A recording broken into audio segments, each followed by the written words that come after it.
Hello and welcome to Sew Like a Pro. Today I like to show you how to do a beaded project. I love working with beads. I love doing bead work. So meditative and very relaxing, and I want to show you what I call a cuff. This is upholstery thread, and I bought these beads at Walmart. You can buy them at any or your favorite craft stores. They glass beads like this came at Walmart. They cost like $1.50 or less for each. You need two to make the cuff. This is the cuff. So it has this buttonhole in it. All I'm going to do is do like 2, 4, 6 rows, and then I leave a space depending on the size of my button.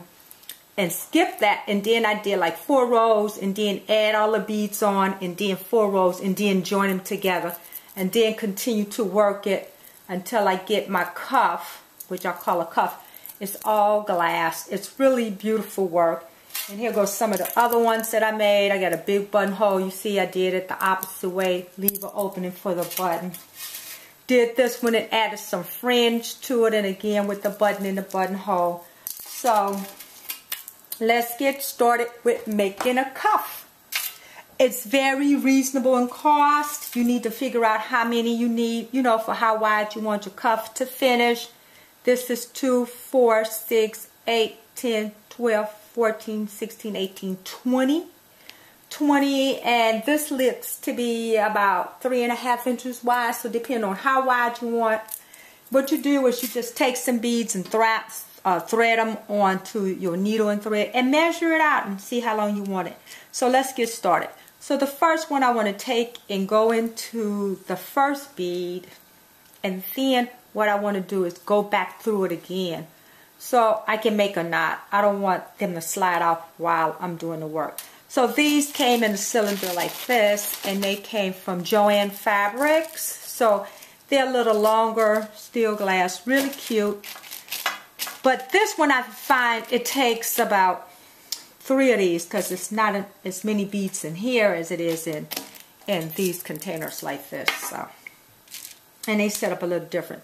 So I figure I need at least a dozen, 2, and I slide them. I throw them on this little lid. It just makes it easier to pick the beads up than to keep stranding each one on one at a time. So I'll go in and pick them up. And some of the beads I like to just go through 2 times. I want to make sure it's really good and secure, especially if I decide that I would want to sell it to somebody or give it to somebody. I don't want it to fall apart. Alright, so I have 2, 4, 6, 8, 9, 10, 11, 12. Alright, so I have 12. I need to add, I wanted to finish 12 beads to get my width, because this is the width that I like. Slippery, so you all have to forgive my fingers. They look a jacked up mess, but you know I garden. So I like that finished width. So I need to pick up 1 extra bead so I can turn. So I'm going to take up 1 extra bead, and I'm going to take and go back through the last bead I just put on and let it slide all the way down.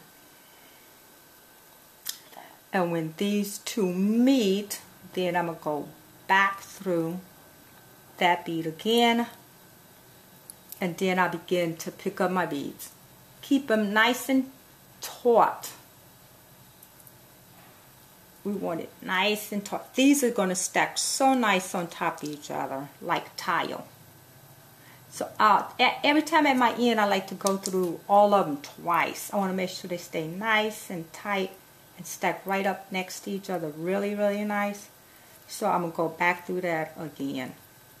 And after that, then you could just do 1 time across each. So I go right back up to the top of that. Pull it through. Make sure your needle will go through all your beads at least twice. So obviously this needle do not want to go through that one twice, and it's because sometimes the needle is just a little bit too big. So on my ends I like to go through both of them, but you don't have to. You can just go through it once. Of course you won't use up as much thread if you go through them once than going through every bead twice. And sometimes your needle just not going to want to go through it to 2 rows. But it's your preference. So sometimes I do 2 just on the end, and I just do single layers in the middle.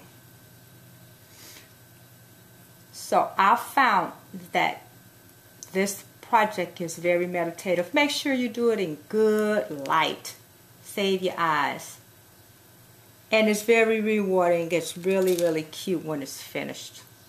And, you know, you could boast about your bracelet that you made. So here, I'm just going through each one. But on my ends, I like to do at least go through 2 beads instead of 1 to make the ends of it look very uniformity. And this project is really slow getting started in the beginning because, look, it's hard to handle it because it's just so small. But after you get started, everything is just going to line up and pop right into place. You see they already kind of lining up. But after you get a little bit more, you got a little bit more bite. You know it's easier to handle because you got a little bit more you can hold on to.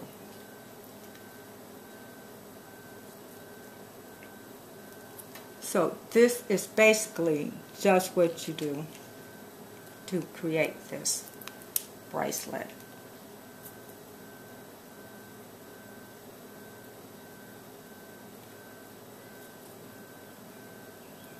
So I want to do this for 6 rows till I get to the place where I need to do my buttonhole.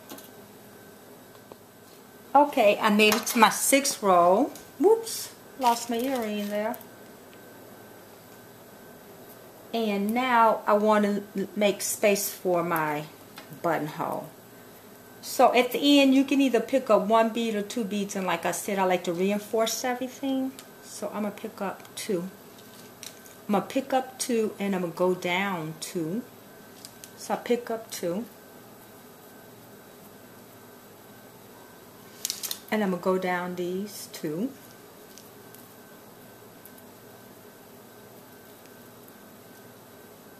See that, and then I'm going to go right back through the 2,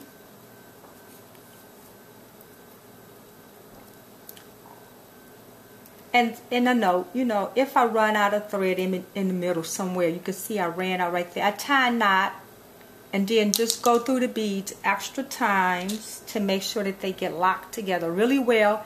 And for the first few, I just go through double. Instead of going through 1 and come back across, I'll go at least through 2 to come back across. So I need to do 1 more. I want to do 3 and then leave a space of 6 and then finish 3 on the other end. So I have here 3, and it's always good to have your button at the time.